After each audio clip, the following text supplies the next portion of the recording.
વડાપ્રધાન નરેન્દ્ર મોદીએ આજે આણંદમાં જંગી સભા સંબોધી હતી, જેમાં તેઓએ કોંગ્રેસ પર પણ આકરા પ્રહાર કર્યા હતા। કોંગ્રેસ જૂઠનો સામાન વેચવા લાગી છે। કોંગ્રેસ ફક્ત મોદીને જ રોજ નવા અપશબ્દો બોલે છે। કોંગ્રેસ આજે ફેક ફેક્ટરી બની ગઈ છે। 25 કરોડને ગરીબી રેખાથી બહાર લાવ્યા છીએ। વડાપ્રધાન નરેન્દ્ર મોદીએ આ વાત કરી। ગરીબીઓ આજે કોંગ્રેસને છોડી દીધી છે। તો ગરીબોએ આજે કોંગ્રેસને છોડી દીધી છે। કોંગ્રેસ દરેક ચૂંટણીમાં ગરીબો સાથે ખેલ કરતી હતી। કોંગ્રેસના મેનિફેસ્ટો પર મુસ્લિમ લીગની છાપ છે। હું પ્રચાર કરવા નહીં, તમારા લોકોના દર્શન કરવા માટે આવ્યો છું, તમારા લોકોના આશીર્વાદ લેવા માટે આવ્યો છું, તેવી વાત આજે વડાપ્રધાન નરેન્દ્ર મોદીએ તેમના સંબોધનમાં કરી હતી। તો આજે વડાપ્રધાન નરેન્દ્ર મોદીએ કોંગ્રેસ પર પ્રહાર કર્યા હતા અને જણાવ્યું હતું કે કોંગ્રેસ જૂઠનો સામાન વેચવા લાગે છે। કોંગ્રેસ ફક્ત ને ફક્ત મોદીને જ રોજ નવા અપશબ્દો બોલે છે।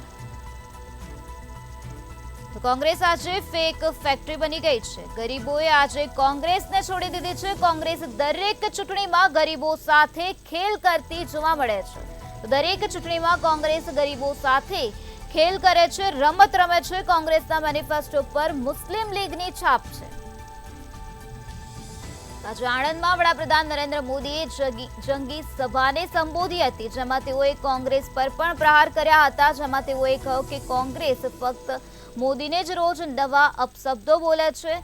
કોંગ્રેસ આજે એક પ્રકારની ફેક ફેક્ટરી બની ગઈ છે। કોંગ્રેસ ગરીબો સાથે રમત રમે છે। કોંગ્રેસ દરેક ચૂંટણીમાં ગરીબો સાથે ખેલ કરતી જોવા મળે છે। કોંગ્રેસના મેનિફેસ્ટો પર મુસ્લિમ લીગની છાપ છે। તો આ સાથે તેઓએ કહ્યું કે હું આજે અહીં પ્રચાર કરવા નથી આવ્યો, તમારા લોકોના દર્શન કરવા માટે આવ્યો છું, તમારા આશીર્વાદ મેળવવા માટે આવ્યો છું। આજે આણંદમાં જંગી સભા સંબોધતી વખતે વડાપ્રધાન નરેન્દ્ર મોદીએ આ પ્રકારની વાત કરી હતી। કોંગ્રેસ પર પ્રહાર કર્યા હતા અને આ સાથે તેઓએ પાકિસ્તાન પર પણ પ્રહાર કર્યા હતા। વડાપ્રધાન નરેન્દ્ર મોદીએ કોંગ્રેસ પર પ્રહાર કરતા જણાવ્યું હતું કે કોંગ્રેસ આજે એક પ્રકારની ફેક ફેક્ટરી બની ગઈ છે। કોંગ્રેસ ફક્ત મોદીને જ રોજ નવા અપશબ્દો બોલે છે। કોંગ્રેસ જૂઠનો સામાન વેચવા લાગી ગઈ છે અને કોંગ્રેસ ગરીબો સાથે રમત રમે છે। તો કોંગ્રેસના મેનિફેસ્ટો પર મુસ્લિમ લીગની છાપ છે। હું પ્રચાર કરવા નહીં, અહીં તમારા લોકોના દર્શન કરવા માટે આવ્યો છું। તો 25 કરોડને ગરીબી રેખાથી બહાર લાવ્યા છીએ અમે। ગરીબોએ આજે કોંગ્રેસને છોડી દીધી છે।